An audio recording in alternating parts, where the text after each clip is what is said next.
कई साल पहले की बात है। उत्तर नेपाल के जोगिया नगर एक छोटा सा गांव जहां गरीबी और सामंतवाद का अंधकार छाया हुआ था। चारों ओर हाहाकार मचा था। लोगों को राजा के अत्याचार से मुक्त करने वाला कोई नहीं था। यहाँ मुसहर समुदाय के बाबा कालू और माता निरसो रहते थे, जिनकी गोद सूनी थी। बाबा कालू कबीला के सरदार थे और पूरे समुदाय का नेतृत्व करते थे। उनकी सबसे बड़ी अभिलाषा थी कि उनके घर संतान का जन्म हो, जो न केवल उनकी गोद भरे बल्कि पूरे गांव को अत्याचार से मुक्त कराए।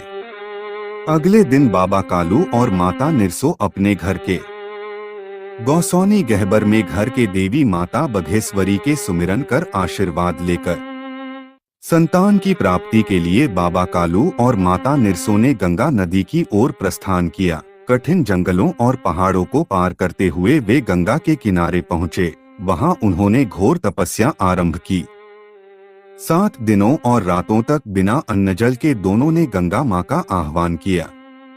7वें दिन गंगा की लहरों में हलचल हुई और दिव्य प्रकाश के साथ गंगा मां प्रकट हुई। उन्होंने कहा, हे कालू और माता निरसो, तुम्हारी तपस्या ने मुझे प्रसन्न किया है, लेकिन संतान प्राप्ति के लिए तुम्हें भगवान शिव की तपस्या करनी होगी। शिव ही तुम्हारी इस मुराद को पूरा करेंगे। अब जाओ और कैलाश पर्वत की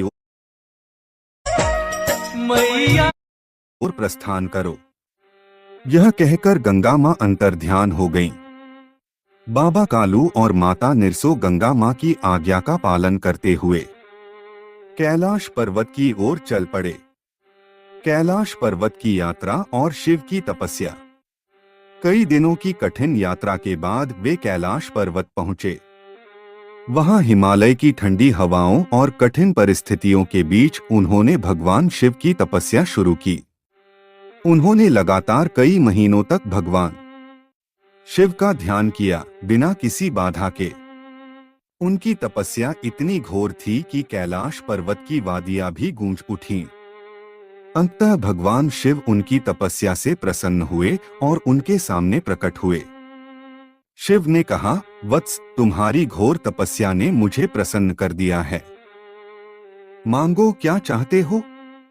बाबा कालू और माता निरसो ने हाथ जोड़कर कहा, हे महादेव, हमें वीर और बलशाली संतान चाहिए जो इस गांव को अत्याचार और शोषण से मुक्त कर सके।